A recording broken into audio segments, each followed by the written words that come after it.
Swayam Prabha. Digital India. Educated India.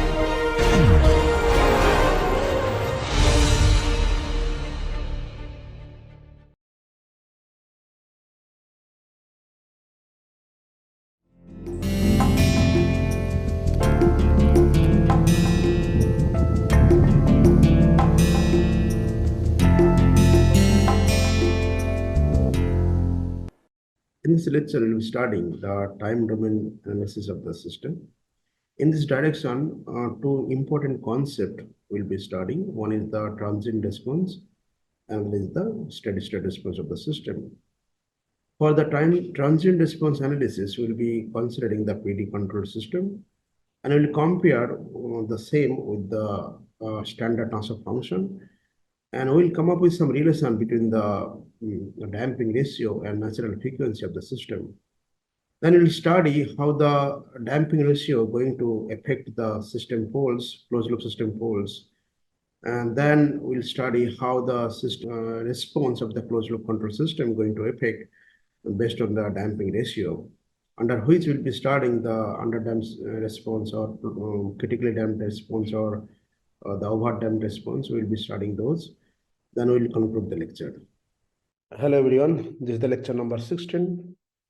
As we mentioned in the last lecture, in this lecture we'll be talking on the time domain specification of a system. Under time domain specification, as you discussed, time domain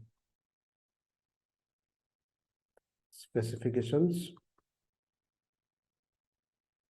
there are two components we need to study under this. One is the transient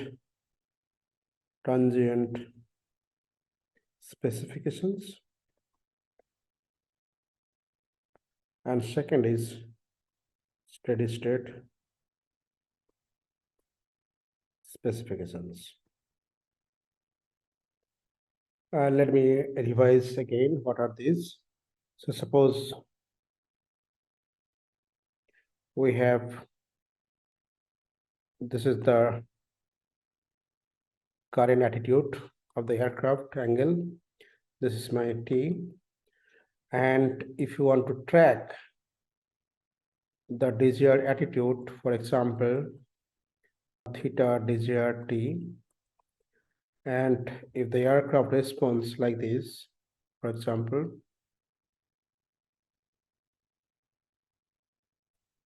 so here till the steady state part is called transient part, transient response. And once the system reaches to the steady state with some error, it's under the steady state response. And we'll start with the transient specification, how we can come up with some kind of specifications which can help us to modify the transient response. Here, how we're gonna improve the behavior of the response, like the reducing the overshoot, undershoot, how we can reach to the steady state very fast. So we'll have some specification or some kind of terms which will help us to modify this response. Let's start. So first start transient response.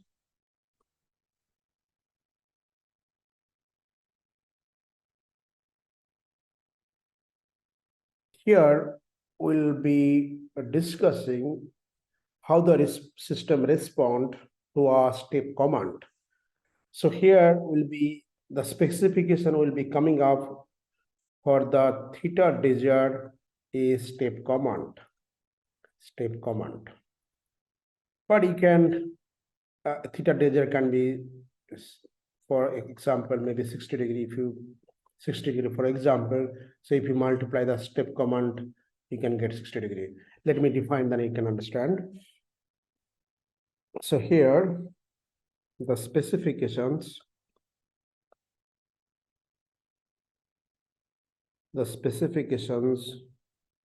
are often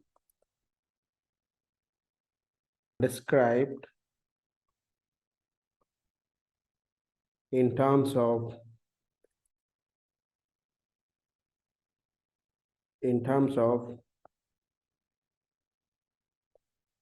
the response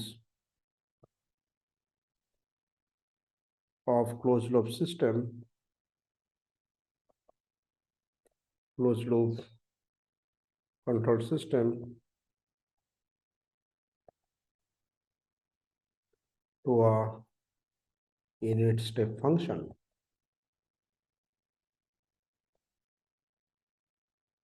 or command. Suppose we have this is time axis and this is r of t, and we'll be assuming unit step function. This is 1, and the condition is r of t equal to 1 when t is greater than 0, equal to greater than 0, and 0 when t is less than 0. So when we apply this kind of command to the closed loop control system, and will be based on this, we'll be deriving the specifications. Also, the standard PD control, what we have done before, the standard PD control is E of t. If you remember, we had Kp E of t plus Kd E dot. And if you notice, R of t equal to 1 when t is greater than equal to 0. That's 1. So it is basically a constant function, and we can write this equation Kp R of t minus y of t plus Kd R dot minus y dot. Since R is constant here, we can modify this expression Kp E, this is clearer, Kd y dot. R is constant, so R dot will be 0. And the modified closed loop control system, the block diagram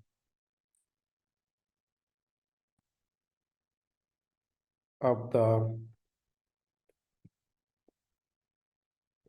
modified closed loop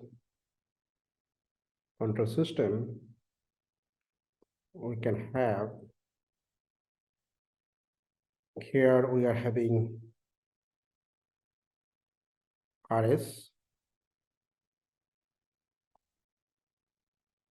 and let me draw the figure, then I'll explain. This is Kp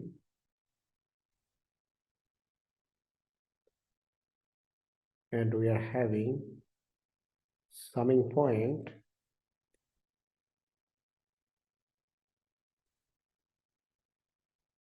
MDS, and the summed output goes to the plant,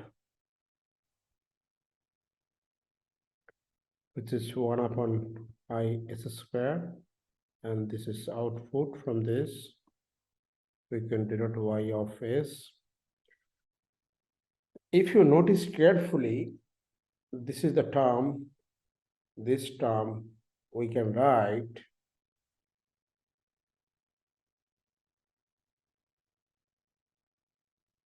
this is Kd. We can write Kd is the derivative of y, we can write as input to the summing block, minus, this is plus, this is plus. So based on this function, we can write this loop. And we have another outer, this is basically inner loop, And the outer loop we can draw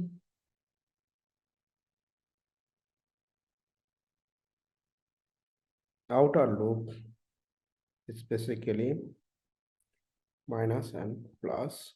So this is error function. So based on this PD contour, we can come up the figure like the closed loop diagram like this. So here is two loops. One is inner loop like this, another is outer loop like this. So for the inner loop, we can have a transfer function. And before that, we have another assumption that since we are going to define the specification for the step command, and with the application of step command, how the output response is going to respond. So in that case, we are going to have the relation between the output and input, reference signal and ys. So this part we can assume to be 0. So we are going to have transfer function between rs and ys. So here, so let me write the response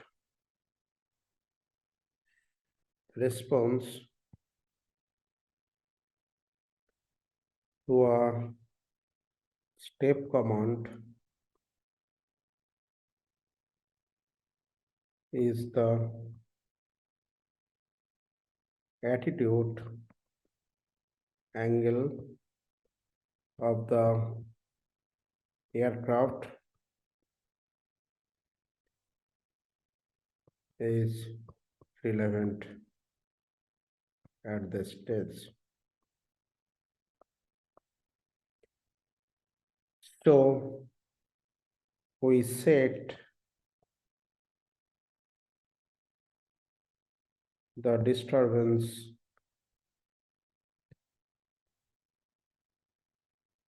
MDS to 0 and WS 0. This is the assumption we can take. And from figure this, let me draw this figure 1. So from figure 1, we can come up with the transfer function for the inner loop. So from the inner loop transfer function, figure 2, the transfer function we can write GP of S equal to 1 by I S square plus KDS. This is very simple. We can use the same logic what you have done before. And so this is okay. Let me write the another part, then I'll explain. And the effective control transfer function we can write GC of S equal to KP. So here, this is the GC of S, okay, only KP is there. Now, the modified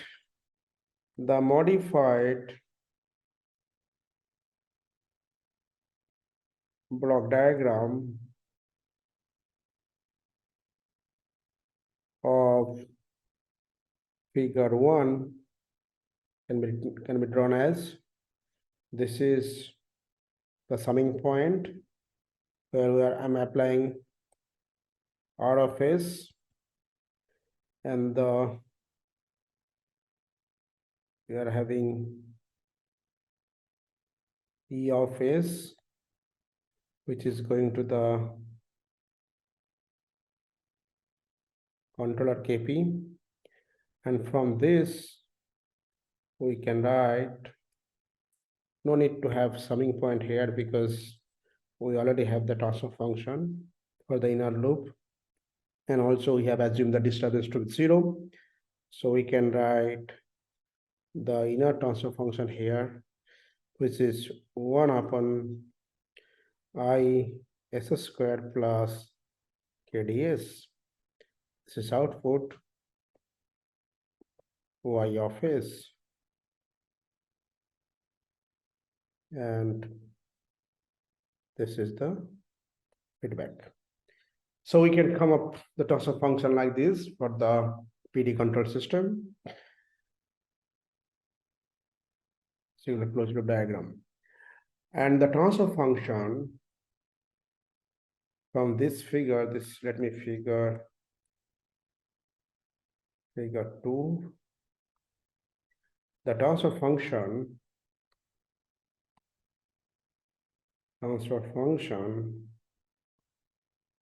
from figure 2, we can write, let me write TSP, the transfer function. You can write also GS, whatever. So TS, I'm denoting here T is the transfer function which relates between the RS and YS. So GP of S, GC of S, 1 plus GP of S, GC of S. And you can substitute the values of the corresponding transfer function. So if you substitute, GP is here,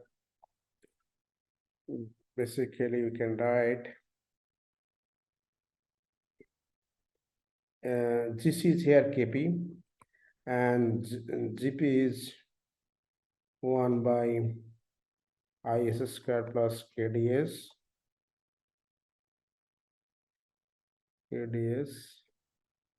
and divide by 1 plus KP into 1 upon IS square plus KDS.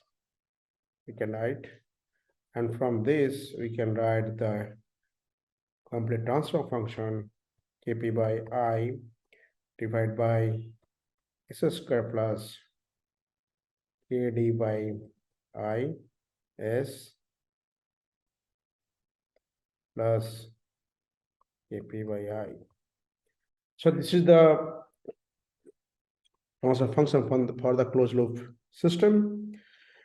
And now we'll define, so let's define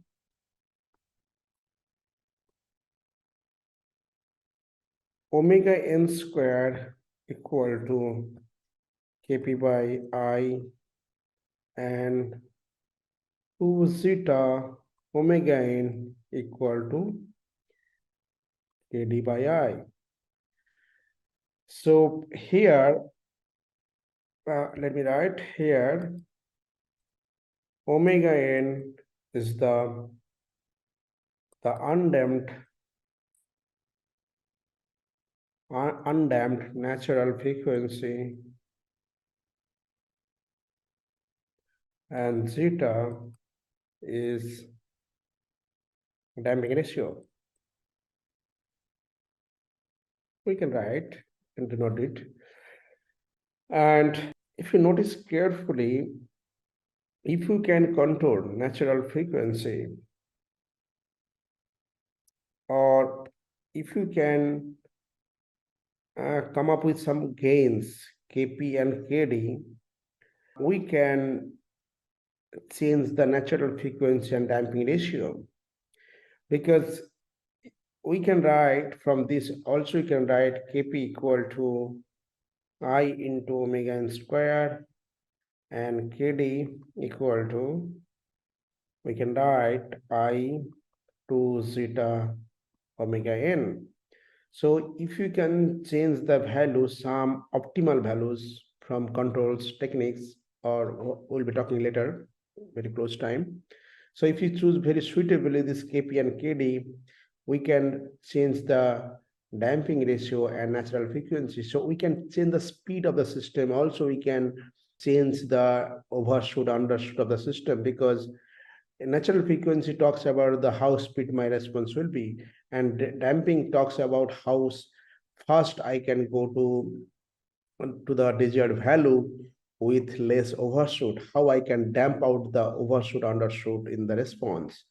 So we have to suitably choose Kp and Kd from the control designs or control, whatever the concept will be having. Using that, we can come up with some kind of relation through which we can change the response properties. So let's go step by step. So here, in terms of this parameter, we can write, based on this parameter, we can write this. Let me define this equation number one. Equation number one, based on omega n square and 2 zeta omega n. Equation one can be expressed as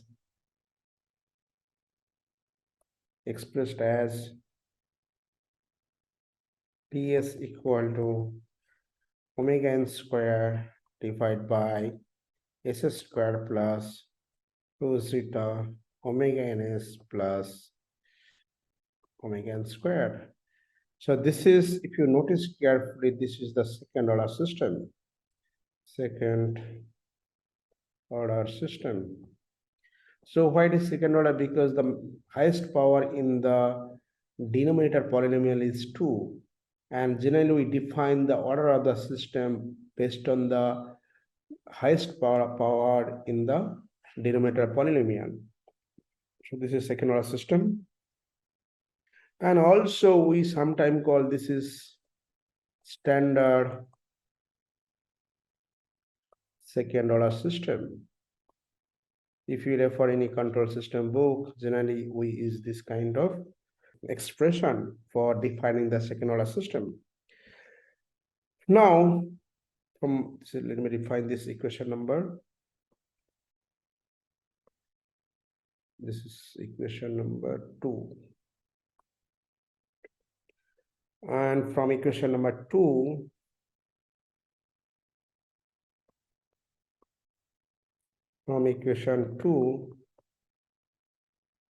the characteristic equation, we can write s square plus 2 zeta omega ns plus omega n square equal to 0. And the poles S1, 2 will be minus zeta omega n plus minus omega n root over zeta square minus 1, we can write. So based on these poles, we will come up with 3 different conditions. Based on the polarity of zeta, we'll have different kind of location of the poles in the system. So there are 3 cases. There are 3 different cases for the different values of damping ratio zeta. So let's go step by step. Case 1, when zeta value lies between 0 and 1. When zeta values lies between 0 and 1, the system is called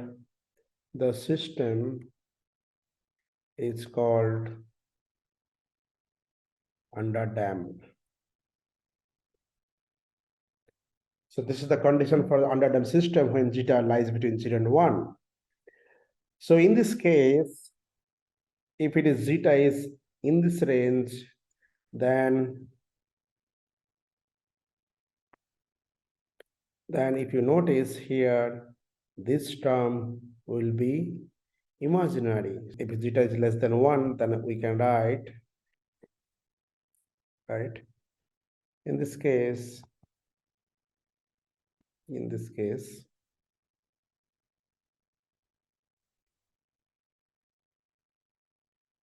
zeta square minus 1 is imaginary. And there will be 2 complex conjugate poles. So what are these? So in this case, the poles would be S equal to minus zeta omega n plus minus, let's assume Z be the complex value, omega n 1 minus zeta square. So these are the poles for this underdamped system. And if you locate this pole in S-plane, the location of the poles of the above poles in S-plane, we can write. So there's complex conjugate. So negative is here minus zeta omega n, and we have two complex part also. So this is the real of S. This is the imaginary of S. And we have complex conjugate poles can be located here and here.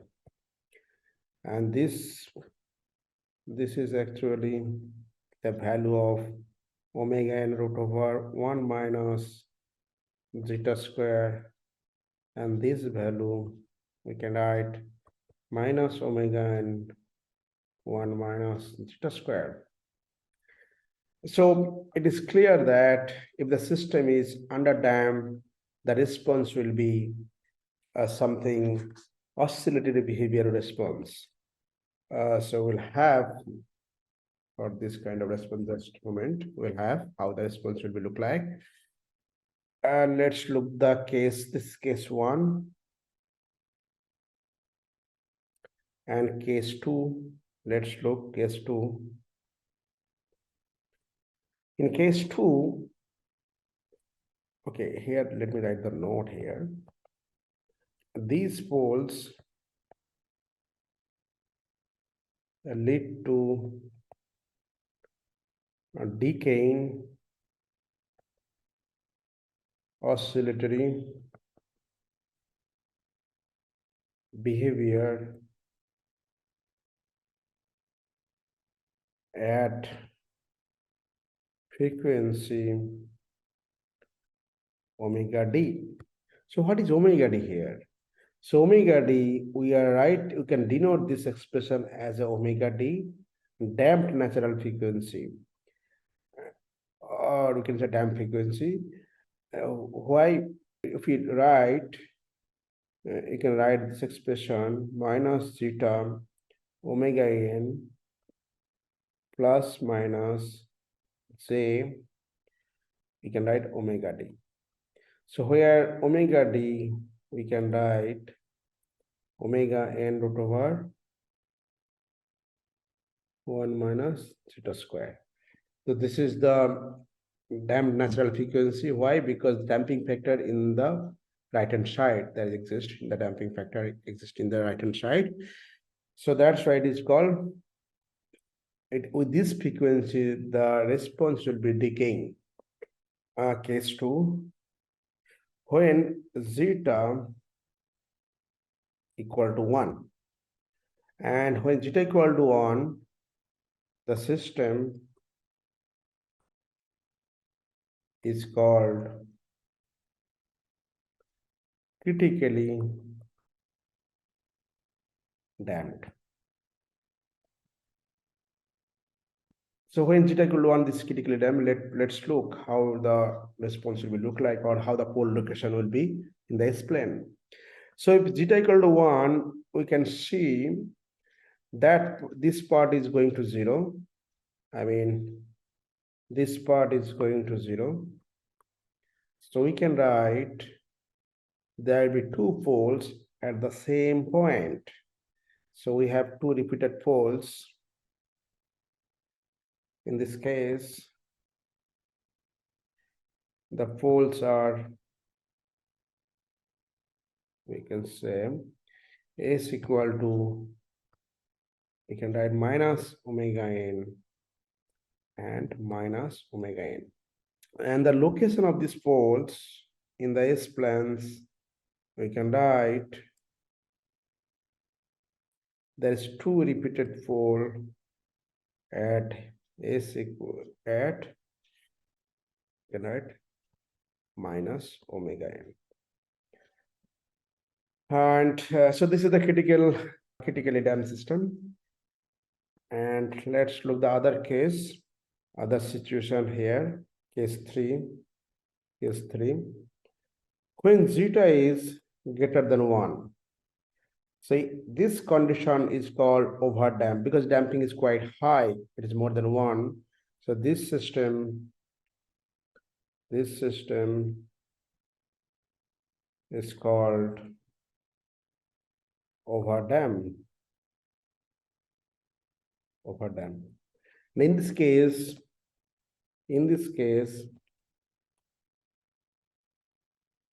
root over zeta square minus 1 is real because zeta is greater than 1, and hence there are 2 distinct negative real poles. And what are those? So S will be minus zeta omega n plus minus omega n root over zeta square minus 1. So these are the poles which are negative real poles. And if you see these poles in S-plane, this is my S-plane,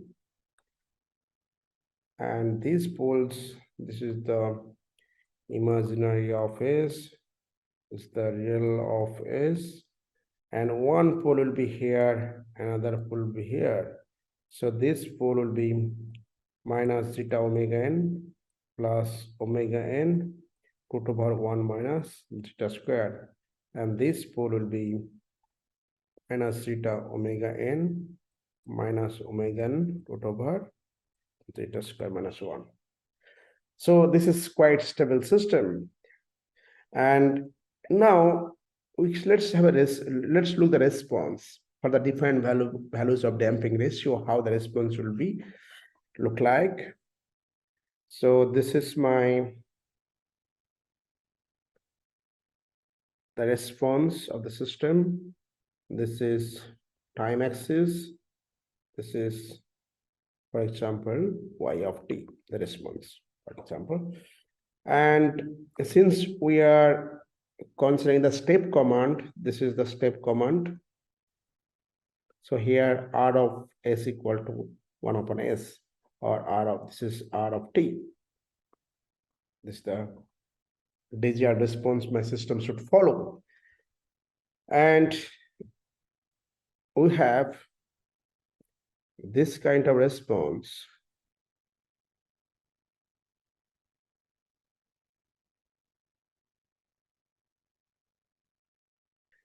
And so in this case, this is the value of zeta when it is in between 0 and 1.